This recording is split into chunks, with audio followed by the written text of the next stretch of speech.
Okay, now that I've got the character the way I want it with an actual like photo quality, what I'm going to do is let's start messing with your filters.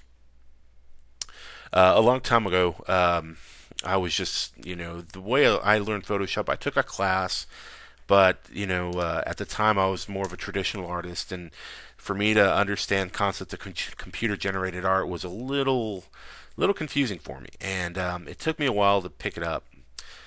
Just because all I started doing is I learned a few basics and I just started playing with it. Oh, what does this do? What does this do? And after a while, I got to know it so well. So now it's a little easier to deal with. First thing I like to do is I want to go ahead and make another copy of it because you will need two layers of the same image. So let's just go to layer copy 5 or top, and let's run it through a filter. Let's say I think sketch or stylize. Brushstrokes, no brushstrokes. Um, Crosshatch. I'll start off the cross hatching. Now you see it kind of gives it a more of an artistic look, but you don't want that for the most part. If you go to stroke length, you see how the skin becomes real almost scaly of sorts. You want to play around with some of the sharpness a little bit.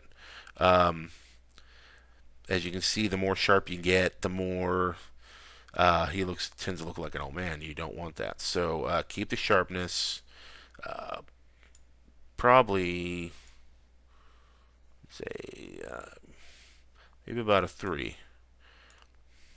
And I mean, you can play with this, all the settings to see what you like. If you don't like it, just hit cancel, and that'll allow you to, go back to your original.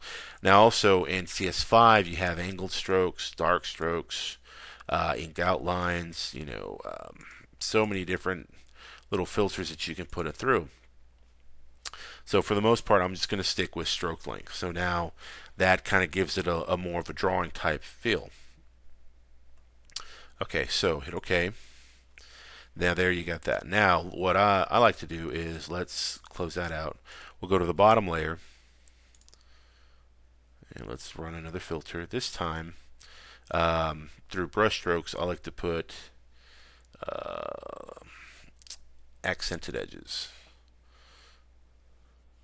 And here, I don't like to brighten it all. I don't like to brighten the edges all that much. I like to give it a kind of a line, just enough like that. Maybe change edge brightness, smoothness. Mm, Go 6 edge width to a 2. So, and again, you can play with the accented edges however much you want. You can also go ink outlines. You know, change the dark intensity, light intensity. It just really depends on how you want to mess with it. Um, Sumi's not bad. Let's see. And again, this is however you want to do it. It's not hard to do, but again, I like doing accented edges. Um, just because here you see how you get some real distinct lines. All right, so hit OK. Now what I want to do is I want to drop the accented edges. Let me change that to accent edges. I like to drop that over the crosshatch, or drop the crosshatch under the accented edges. Now, let's just do soft light. Let's go with soft light. So there, now if you look at that, let's link those and just merge those layers. So now let's look at the original.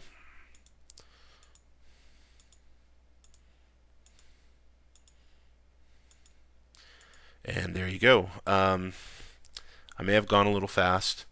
However, just rewind it a little bit and kind of tell you where to go. Hopefully, if you're keeping up with me. If not, just rewind it a little bit or email me some questions. I'll be more than happy to help you out.